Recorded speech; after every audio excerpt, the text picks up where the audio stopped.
Washington ইউক্রেনকে একটি মার্কিন প্রস্তাবিত শান্তি চুক্তি গ্রহণের জন্য চাপ দিচ্ছে। এনবিসি নিউজে প্রকাশিত সর্বশেষ প্রতিবেদনে বলা হয়েছে, যুক্তরাষ্ট্রের একজন শীর্ষ সামরিক কর্মকর্তা কিয়েভকে সরাসরি সতর্ক করেছেন যে ইউক্রেন শীঘ্রই অবশ্যম্ভাবী পরাজয়ের মুখোমুখি হতে পারে। তার পরিস্থিতি আরও খারাপ হওয়ার আগেই চুক্তি মেনে নেওয়ায় তাদের জন্য যুক্তিসঙ্গত হবে। প্রতিবেদনে আলোচনার সঙ্গে যুক্ত একাধিক সূত্রকে উদ্ধৃতি করে বলা হয়েছে, 28 দফা সমন্বিত যে খসড়া শান্তি চুক্তি যুক্তরাষ্ট্র তৈরি করেছে তার প্রাথমিক সংস্করণ অনুযায়ী ইউক্রেনকে ডনবাসের রুশ নিয়ন্ত্রিত বাকি অঞ্চলগুলো ছাড়তে হবে। খেরসন ও জাপোরিজিয়া অঞ্চলের সম্মুখ ভাগ যেখানে আছে সেখানেই স্থির থাকবে এবং ইউক্রেনের সেনাবাহিনীর আকারও সীমিত করতে হবে। গত সপ্তাহে কিয়েভ সফরে এসে ইউক্রেনীয় কর্মকর্তাদের সঙ্গে আলোচনায় এই কঠোর বার্তা দেন মার্কিন সেনাবাহিনীর সচিব ড্যান ব্রিস্কল। এনবিসির তথ্যমতে তিনি স্পষ্টভাবে বলেন, ইউক্রেনীয় বাহিনী যুদ্ধক্ষেত্রে ভয়াবহ বিপর্যয়ের মুখোমুখি এবং রুশ সেনাদের বিরুদ্ধে দ্রুতই পরাজয়ের দিকে ঠেলে দেওয়া হচ্ছে। একই সঙ্গে তিনি জানান, রাশিয়া সাম্প্রতিক সময়ে বিমান হামলা আরও তীব্র করেছে এবং মস্কো চাইলে দীর্ঘ সময় ধরে যুদ্ধ চালিয়ে যেতে সক্ষম। ব্রিস্কল সতর্ক করেন, ইউক্রেনের জন্য প্রয়োজনীয় পরিমাণ অস্ত্র ও বিমান প্রতিরক্ষার ব্যবস্থা সরবরাহ করা এখন যুক্তরাষ্ট্রের পক্ষে আরও সম্ভব হচ্ছে না। এনবিসির এক সূত্র বলছে, মার্কিন বার্তার সার কথা ছিল, আপনারা যুদ্ধ হারছেন, তাই চুক্তি মেনে নেওয়া ছাড়া উপায় নেই। এদিকে ইউক্রেন স্পষ্টভাবে জানিয়ে দিয়েছে যে তারা এই শর্তে চুক্তি স্বাক্ষর করতে প্রস্তুত নয়। এরপর মার্কিন পক্ষ থেকে খসড়ার কিছু সংশোধন আনা হয়েছে। আর কয়েকটি আন্তর্জাতিক সংবাদ মাধ্যম জানিয়েছে, ব্রিস্কল গত সোমবার ও মঙ্গলবার আবুধাবিতে রুশ প্রতিনিধিদের সঙ্গেও গোপন আলোচনা করেছেন। ইসরায়েলের সঙ্গে সম্পর্ক স্বাভাবিকীকরণ নিয়ে যুক্তরাষ্ট্রের চাপের জেরে গত সপ্তাহে ডোনাল্ড ট্রাম্প ও সৌদি যুবরাজ মোহাম্মদ বিন সালমানের বৈঠক বেশ উত্তেজনাপূর্ণ হয়ে ওঠে। ইসরায়েলের চ্যানেল 12 এর বরাতে এই খবর জানিয়েছে মিডল ইস্ট মনিটর। ইসরায়েলি সংবাদ মাধ্যমটিকে দুটি মার্কিন কূটনৈতিক সূত্র জানায়, প্রেসিডেন্ট ট্রাম্প বৈঠকে রিয়াদকে ইসরায়েলের সঙ্গে সম্পর্ক স্থাপনের পথে কোনো দৃশ্যমান অগ্রগতির সংকেত দিতে জোরালো চাপ দেন। বৈঠকের আগে হোয়াইট হাউসও ঘোষণা করেছিল, এই আলোচনায় ট্রাম্প স্পষ্ট অগ্রগতি আশা করছেন। কিন্তু বৈঠকে সৌদি যুবরাজ সাফ জানিয়ে দেন, বর্তমান পরিস্থিতি এমন কোনো পদক্ষেপ নেওয়ার জন্য উপযোগী নয়। সৌদি আরবের অবস্থান বরাবরই একই, ইসরায়েলের সঙ্গে যে কোনো আনুষ্ঠানিক সম্পর্কের আগে ফিলিস্তিনের জন্য বিশ্বস্ত, স্পষ্ট ও সময়সীমাবদ্ধ রাজনৈতিক প্রক্রিয়ার নিশ্চয়তা থাকতে হবে, যা শেষ পর্যন্ত একটি স্বাধীন ফিলিস্তিনি রাষ্ট্র প্রতিষ্ঠা করবে। ইসরায়েলি প্রতিবেদনে বৈঠকটিকে দুরূহ ও অস্বস্তিকর বলে বর্ণনা করেছেন। মার্কিন কর্মকর্তারা জানান, সৌদি যুবরাজের অনীহায় ট্রাম্প স্পষ্টতই হতাশ ও বিরক্ত হন। তিনি সরাসরি সৌদি আরবকে আব্রাহাম চুক্তিতে যুক্ত হওয়ার চাপ দেন, যা আলোচনার পরিবেশকে আরও টানটান করে তোলে। এই সময়ে যুবরাজ মোহাম্মদ বিন সালমান যুক্তি তুলে ধরেন যে গাজা যুদ্ধের পর ইসরায়েলকে নিয়ে সৌদি জনগণের মধ্যে তীব্র বিরূপ মনোভাব সৃষ্টি হয়েছে। ফলে সমাজ হিসেবে সৌদি আরব এখন কোনো স্বাভাবিকীকরণ চুক্তির জন্য প্রস্তুত নয়। 2020 সালে সংযুক্ত আরব আমিরাত, বাহরাইন ও মরক্কো আব্রাহাম চুক্তির মাধ্যমে ইসরায়েলের সঙ্গে সম্পর্ক স্থাপন করেছিল। সাম্প্রতিক সপ্তাহগুলোতেও ট্রাম্প বারবার দাবি করেছেন, খুব শীঘ্রই আরও দেশ, বিশেষ করে সৌদি আরব এই চুক্তিতে যুক্ত হবে বলে তিনি আশা করেন।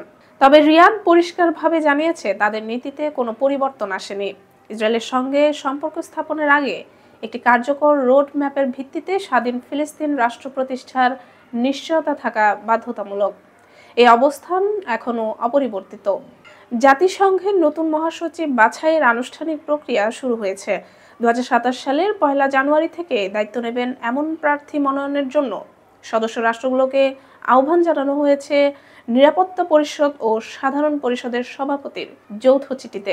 মঙ্গলবার পাঠানো এই চিঠিতে বলা হয়েছে, এখন পর্যন্ত মহাসচিবের পদে কোনো নারী নেতৃত্ব আসেনি, যা জাতিসংঘের জন্য হতাশাজনক। তাই উচ্চ পর্যায়ের সিদ্ধান্ত গ্রহণের ক্ষেত্রে নারী পুরুষের সমান সুযোগ নিশ্চিত করতে সদস্য রাষ্ট্রগুলোকে নারী প্রার্থী মনোনয়নে উৎসাহিত করা হয়েছে। পাশাপাশি অঞ্চলভিত্তিক বৈচিত্র্যের গুরুত্ব তুলে ধরা হয়েছে চিঠিতে। নিরাপত্তা পরিষদ আগামী বছর একজন প্রার্থীকে 10ম মহাসচিব হিসেবে সাধারণ পরিষদে সুপারিশ করবে। তাদের সুপারিশ ছাড়া চূড়ান্ত নির্বাচন সম্ভব নয়। আবার নিরাপত্তা পরিষদের স্থায়ী সদস্য যুক্তরাষ্ট্র, রাশিয়া, যুক্তরাজ্য, চীন ও ফ্রান্স এই 5 দেশের সম্মতিও বাধ্যতামূলক। ইতোমধ্যে সম্ভাব্য কয়েকজন প্রার্থীর নাম প্রকাশ্যে এসেছে। তাদের মধ্যে চিলির সাবেক প্রেসিডেন্ট মিশেল বাশেলে, কোস্টারিকার সাবেক ভাইস প্রেসিডেন্ট রেবেকা গ্রিনস্প্যান এবং আর্জেন্টিনার কূটনৈতিক রাফায়েল গ্রোসি আলোচনায় রয়েছেন। বর্তমান মহাসচিব অ্যান্তোনিও গুতেরেসের মেয়াদ শেষ হওয়ার সাথে সাথে জাতিসংঘের নেতৃত্বে নতুন অধ্যায় শুরু হবে। সোনার দাম রেকর্ড উচ্চতায় পৌঁছানোয় ক্যালিফোর্নিয়ার পাহাড়ি এলাকায় আবারও জমে উঠেছে সোনা অনুসন্ধানের হিড়িক। সিয়েরা নেভাডা পর্বতমালার পাদদেশে সাম্প্রতিক সপ্তাহগুলোতে পর্যটক, অবসরপ্রাপ্ত ব্যক্তি থেকে শুরু করে ভাগ্য অন্বেষণে নামা নানা মানুষের সমাগম বাড়ছে। জেমসটাউনের দ্বিতীয় প্রজন্মের সোনা অনুসন্ধানকারী নিক প্রেভালিক আগতদের দেখাচ্ছিলেন কিভাবে প্যান ঘুরিয়ে ধোয়ার মাধ্যমে মাটি থেকে সোনার কণা আলাদা করা যায়। তার প্রদর্শন দেখে শেষে পাওয়া গেল ছোট একটি সোনার টুকরো, যার বাজার মূল্য প্রায় $20। বর্তমানে আন্তর্জাতিক বাজারে সোনার দাম আউন্স প্রতি $4,380 দাঁড়িয়েছে। গত বছরের তুলনায় যা 55% বেশি। বিশ্লেষকদের ধারণা আগামী বছর এই দাম আউন্স প্রতি $5,000 ছুঁতে পারে। শুধু দাম নয়, গত কয়েক বছরের শক্তিশালী শীতকালীন ঝড়ে পাহাড়ের গভীরে চাপা থাকা সোনার স্তর নড়বড়ে হয়ে গেছে। বসন্তে বরফ ও বৃষ্টির পানি গলে সোনার টুকরোগুলো নদী খালে গড়িয়ে এসে জমা হচ্ছে, আর ভাগ্যবান কেউ সেগুলো কুড়িয়ে নিতে পারছেন। ফলে ক্যালিফোর্নিয়ার পুরনো খনি শহরগুলো আবারও সরগরম হয়ে উঠেছে। থাইল্যান্ডের ভিসা প্রসেসিং নিয়ে ভুয়া প্রতিশ্রুতি দিচ্ছে এমন কিছু এজেন্সির বিষয়ে সতর্ক করেছে ঢাকার থাই দূতাবাস, বিশেষ করে যারা 2 থেকে 3 ঘন্টার মধ্যেই ভিসা অনুমোদনের নিশ্চয়তা দিচ্ছে। দূতাবাস স্পষ্ট জানিয়ে দিয়েছে এমন দাবি মোটেও সম্ভব নয়। গত সোমবার এক বার্তায় দূতাবাস জানায় তাদের নজরে এসেছে কিছু এজেন্সি বিজ্ঞাপন দিয়ে খুব অল্প সময়ে থাই ভিসা অনুমোদনের প্রতিশ্রুতি দিচ্ছে। এ বিষয়ে আনুষ্ঠানিক ব্যাখ্যায় দূতাবাস 3টি স্পষ্ট নির্দেশনা দেয়। প্রথমত, কোনো এজেন্সি থাই ভিসার নিশ্চয়তা দিতে পারে না। দ্বিতীয়ত, সব ভিসা আবেদন নিয়ম অনুযায়ী কঠোরভাবে যাচাই বাছাই করা হয়। তৃতীয়ত, ভ্রমণকারীদের এমন বিভ্রান্তিকর সেবার ফাঁদে না পড়ার পরামর্শ দেওয়া হয়েছে। দূতাবাস আরও জানায় ভিসা প্রক্রিয়া সম্পূর্ণরূপে অফিসিয়াল ব্যবস্থার মাধ্যমে পরিচালিত হয়, তাই দ্রুত ভিসা পাওয়ার নামে প্রতারণামূলক অফারে কেউ যেন বিভ্রান্ত না হন। পাকিস্তান নিজস্ব প্রযুক্তিতে নির্মিত একটি জাহাজ বিধ্বংসী ব্যালিস্টিক ক্ষেপণাস্ত্রের সফল পরীক্ষা চালিয়েছে। ডন সহ দেশটির সরকারি সূত্র জানায় জল ও স্থল উভয় ক্ষেত্রেই নির্ভুলভাবে আঘাত হানতে সক্ষম এই মিসাইল পাকিস্তান নৌবাহিনীর উন্নত সামরিক সক্ষমতার নতুন সংযোজন হিসেবে বিবেচিত হচ্ছে। পাকিস্তানের আন্তঃবাহিনী জনসংযোগ পরিদপ্তর ISPR জানিয়েছে ক্ষেপণাস্ত্রটি সম্পূর্ণ দেশীয় প্রযুক্তিতে তৈরি এবং এতে অত্যাধুনিক নির্দেশিকা ব্যবস্থা, উন্নত ম্যানুভারিং ক্ষমতা ও state of the art guidance system যুক্ত করা হয়েছে। পরীক্ষামূলক উৎক্ষেপণের সময় উপস্থিত ছিলেন নৌবাহিনীর প্রধান অ্যাডমিরাল নাভিদ আশরাফ, পাশাপাশি গুরুত্বপূর্ণ বিজ্ঞানী ও প্রকৌশলীরা। ISPR এই সফল পরীক্ষাকে পাকিস্তানের প্রযুক্তিগত সক্ষমতার প্রমাণ এবং জাতীয় নিরাপত্তা ও সামুদ্রিক সীমান্ত রক্ষায় নৌবাহিনীর দৃঢ় প্রতিশ্রুতির প্রতিফলন বলে উল্লেখ করেছে।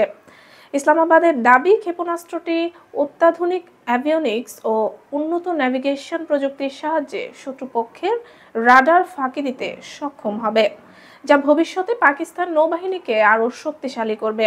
এটি সাম্প্রতিক মাসগুলিতে পাকিস্তানের দ্বিতীয় বড় সাফল্য। এর আগে দেশটি ফাতাহ 4 নামের দেশীয় প্রযুক্তিতে তৈরি একটি ক্রুজ ক্ষেপণাস্ত্রের পরীক্ষা চালায়, যার পাল্লা ছিল প্রায় 700 কিলোমিটার। আনাদলু এজেন্সি ও ডনের তথ্য মতে ধারাবাহিক এসব পরীক্ষায় পাকিস্তান তার সমুদ্র প্রতিরক্ষা ব্যবস্থায় নতুন মাত্রা যোগ করতে চায়।